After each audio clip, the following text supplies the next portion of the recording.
एक मोटा आदमी केबल कार पर खड़ा होकर बर्फीले पहाड़ पर पेशाब कर रहा था। तभी अचानक केबल कार चलने लगी और वह लगभग चट्टान से नीचे गिर गया। सौभाग्य से उसके साथियों ने उसे समय रहते पकड़ लिया और इस तरह वह बाल बाल बच गया। इसी बीच केबल कार उपकरणों के प्रबंधक ने मशीन की जांच की, लेकिन गले में लटकी चाबियों का गुच्छा गियर में फंस गया। शक्तिशाली मोटर ने प्रबंधक को ऊपर उठा दिया और वह तुरंत सांस लेने में असमर्थ हो गया। संघर्ष करते हुए उसने एक लोहे का रॉड पकड़ा और उसे गियर के नीचे फंसा दिया, लेकिन इस गलत कदम के कारण पावर बॉक्स में विस्फोट हो गया। चल रही केबल कार बाधित हो गई और प्रबंधक गियर में फंसकर मर गया। इस बात से अनजान की केबल कार में कुछ युवा रोमांच की तलाश में थे। उन्होंने सोचा कि केबल कार में केवल एक खराबी है और जल्द ही सामान्य हो जाएगी। दरअसल नए साल का जश्न मनाने के लिए वे केबल कार लेकर पहाड़ पर मस्ती करने आए थे। युवा खुशी से चिल्ला रहे थे, यह भूलकर कि केबल कार बंद हो चुकी है।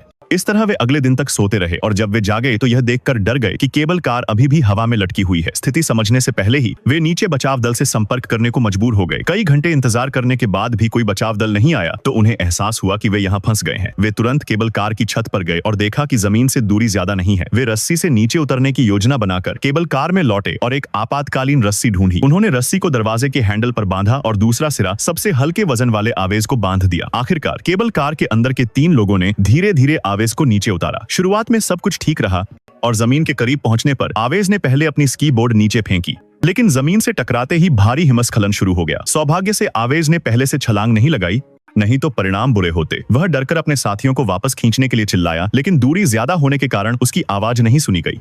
इसलिए उसने तेजी से वापस चढ़ने की कोशिश की, लेकिन हाथ फिसलने के कारण वह नीचे गिर गया। रस्सी के जड़त्व के कारण ऊपर का मोटा आदमी भी मुसीबत में फंस गया। वह रस्सी से खींचकर आधा बाहर लटक गया और दुर्भाग्य से एक लड़की की जांघ में स्टील पाइप घुस गई। आपातकालीन स्थिति में दूसरी लड़की ने रस्सी को पकड़ लिया, जिससे संकट कुछ समय के लिए टल गया, लेकिन दोनों का वजन सैकड़ों पाउंड था और दामेई ज्यादा देर तक नहीं टिक सकती थी। स्वार्थी छोटे मोटे आदमी ने अपनी सुरक्षा के लिए साथी की जान की परवाह न करते हुए छुरा निकाला और रस्सी काट दी। इस तरह उसने अपने साथी को बलिदान कर दिया और खुद ऊपर चढ़ गया। अन्ना ने देखा कि उसके प्रेमी की मौत छोटे मोटे के कारण हुई तो उसने उसे मारने के लिए छुरा उठा लिया, लेकिन जांघ में लोहे की छड़ घुसने के कारण अन्ना जमीन पर गिरकर बेहोश हो गई। दामेई ने उसे देखा और जांघ पर चमड़े का बेल्ट बांधकर खून बहने से रोका। तभी आकाश में हेलीकॉप्टर की आवाज सुनाई दी और छोटा मोटा तुरंत छत पर चढ़कर मदद के लिए चिल्लाने लगा। उसने दामेई से सिग्नल फ्लेयर मांगा, लेकिन जब वह ऊपर आई तो हेलीकॉप्टर गायब हो चुका था। गुस्से में आकर छोटे मोटे ने अपना गुस्सा दामेई पर निकाला और उसे जमीन पर धकेल दिया, जिससे अनजाने में केबल कार का लोहे का दरवाजा बंद हो गया। छोटे मोटे ने इसे खोलने की कोशिश की, लेकिन वह अंदर से बंद था। नीचे अन्ना अभी भी बेहोश थी। यदि वे जल्दी से केबल कार में नहीं घुसते तो -30 डिग्री के मौसम में वे जमकर मर जाते। अब केबल कार में वापस आने का एकमात्र तरीका था